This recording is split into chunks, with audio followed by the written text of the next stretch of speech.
Improving labour market flexibility is one of the key elements of the Lisbon strategy to make Europe more competitive. The political goals are clear, but how well equipped are European companies to meet these challenges?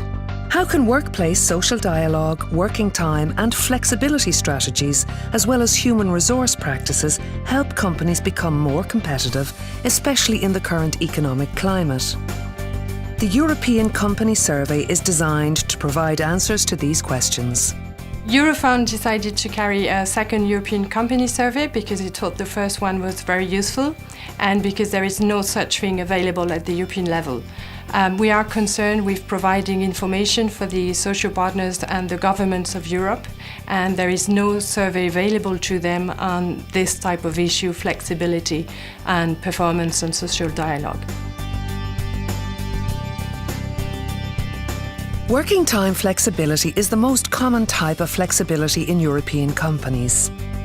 The European Company Survey shows that more than half, 56%, of all establishments with 10 or more employees in the EU 27 use some type of flexi-time arrangement. Flexi-time arrangements are increasing in the European Union, but there are differences over countries. And in some countries you find more of the short-term ones where where workers can change the beginning and the ending time of the days. That you find a lot in the Nordic countries and in Ireland and in the UK.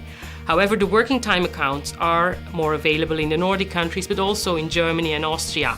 And these kind of working time accounts could be beneficial for workers where they kind of could take up these times at particular times when they need more time for their private life. The survey also mapped work practices considered to be important elements of contractual and functional flexibility in an organisation. About 2/3 of organisations surveyed indicated that they use some form of temporary work arrangement, like temporary agency workers, fixed-term contracts and freelancers. 3 out of 4 establishments indicated that the need for further training is periodically checked in a systematic way. However, training is not equally distributed among all workers. What we found in the European Company Survey is quite interesting because what it shows is that people in temporary employment get their trainings checks less than people in permanent employment. So there is a kind of a dual treatment. You are in permanent employment, you can get access to training and maybe this will be paid by your company. You're in temporary employment, well, less of you will get access to training.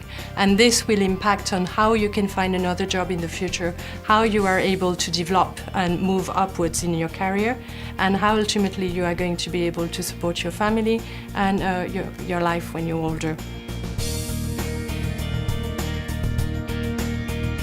The European Company Survey also looked at the views and experiences of workplace social dialogue. The focus of the survey was twofold, really. We wanted to look at a range of practices companies use to adapt to change and adapt to competitive pressures.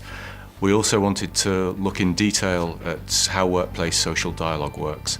First of all, a kind of mapping of the institutions which represent workers in European companies, and then to see how they work in practice. The survey found that 6 out of 10 employees, 63% in Europe, are covered by a recognised institution of employee representation. The survey also showed that attitudes to workplace social dialogue are positive. The survey showed that most managers are quite positive about social dialogue in the workplace. Over 70% said they found that it was a constructive instrument for them in terms of managing their relationship with the workforce. The main results of the European Company Survey will be published in spring 2010. A number of more detailed reports will follow. These will include greater in-depth analysis.